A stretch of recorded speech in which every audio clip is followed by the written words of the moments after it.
2 நண்பர்கள் பேசிக்கிட்டு இருந்தாங்க.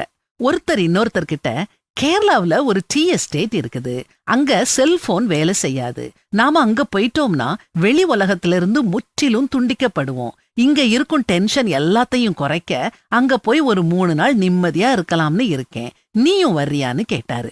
அதுக்கு அடுத்தவர், இப்படி இருக்க நான் விரும்பல. நம்மள சுற்றி வாழ்றவங்க யார்? மனைவி, பிள்ளைகள், உறவுகள், நண்பர்கள். மனைவியோட பேசிக்கிட்டே இருக்கணும், சண்டையாவது போடணும், அப்புறம் சமாதானமாகி உறவாடணும். ஒருவேளை எனக்கு முன்னால அவ இறந்து போயிட்டா, அப்போ புரியும் பிரிவுனா என்னன்னு. அதனால இப்போ இருக்கும் ஒவ்வொரு நொடியும் அற்புதமானது, அத நான் வீணாக்க மாட்டேன். என் மனைவிய பிரிஞ்சு இருக்கவே மாட்டேன். அடுத்து பிள்ளைங்க, பள்ளி படிப்பு முடியறது வரைக்கும் தான் அவங்க என்னோட இருப்பாங்க. அதுக்கப்புறம் அவங்க உலகம் வேற. அப்போ அவங்க கூட போன்ல பேசக்கூட நேரம் பார்த்து பேசணும்.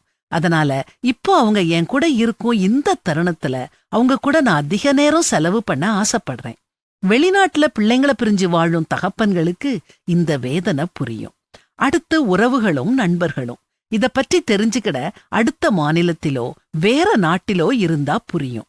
அங்க இருக்கும் ஷர்மாவும் பாண்டேயும் ஆண்டர்சனும் நம்மோட நட்பா இருப்பாங்க. ஆனா தோள் மேல கை போட்டு வாடா மாப்பிளன்னு சொல்ல முடியாது. ஒரு இடைவெளி இருந்துகிட்டே தான் இருக்கும். இருக்கும் வரைக்கும் அனுபவிப்போம். காலமே நம்மள ஒரு நாள் தனிமைப்படுத்த போகுது. அன்னைக்கு நம்மள யாரும் வந்து பார்க்க போறதில்ல. அது வரைக்கும் கடவுள் தந்த உறவுகளோட நட்புகளோட பேசுவோம், சண்டையிடுவோம், கொஞ்சி குலாவுவோம், ஏதாவது பண்ணுவோம். தனிமை வேண்டாம், அது மோசமானது, தற்கொலைக்கு சமமானது, காலங்கள் திரும்ப கிடைக்காதுன்னு நீளமா சொல்லி முடிச்சாரு. இவர் சொன்னதை கேட்டதும் இந்த வசனங்கள் தான் ஞாபகத்துக்கு வருது.